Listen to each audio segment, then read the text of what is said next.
With more on climate issues in China and around the world, I'm joined now by Daniel Kreeger, Executive Director and co-founder of the Association of Climate Change Officers.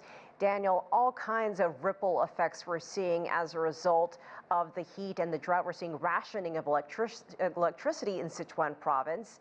What other measures can China take to counter the drought and the high temperatures? Well, some of the things that it is doing as part of its international climate commitments will actually make a difference. We use an enormous amount of water to generate power from fossil fuels. And so the transition from fossil fuels to clean energy in the long run is going to help. But in the short run, the country's already invested substantial efforts into cloud seeding. It's going to have to increase that. It's going to have to look at things like desalination. That's on one side. The other side, though, is these sorts of cuts that we're talking about. You're going to have to get more efficient here across industries that are historically very water intensive. That's going to have substantial impacts on the ag sector. It's going to have impacts on solar and cement businesses, companies like NEO, the automotive industry, all very water intensive. They're going to have to make cuts. You mentioned water. It is so important. We are seeing the water levels very low on the Yangtze River. Talk to us about the future impact on drinking water crops as these events, these weather events, become more severe.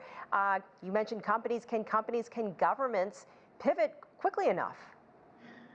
Yeah, quickly is an interesting point. Pivoting is happening, and I think you're seeing governments around the world right now are all concurrently dealing with this, whether it's in the Southwest United States, in Europe, in Israel, and China.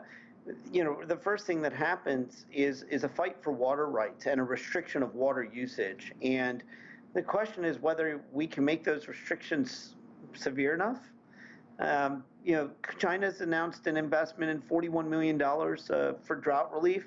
But the Emergency Management Ministry announced that the losses in July alone were 2.7 billion won, or $400 million, so 10 times that. It's not enough. This is a massive transformation that we're talking about in behavior, in technology. We're going to have to start desalinating water at a larger level. We're going to have to be using less of it. All of these things are going to have to happen concurrently. On the other side, there's deadly flooding in other parts of the country. The other extreme, China has flood mitigation plans. We are in flood season there. What are we learning in the aftermath of these type of massive floods? Well, interestingly enough, some of the places that are getting hammered by drought are going to also get hammered by flood events too. What happens is the ground in those areas gets hard and doesn't absorb the water. So a flood in a place that was hit by drought doesn't take as much water to create that kind of a flood event. But some places are going to get drier and hotter, and other places are going to get wetter. And what we're learning is that this is now a moving target.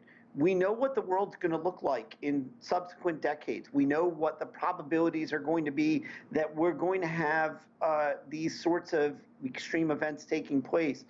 The new world is planning for that. It's figuring out how to have a thriving infrastructure, a thriving economy, and a secure civilization in the face of this change.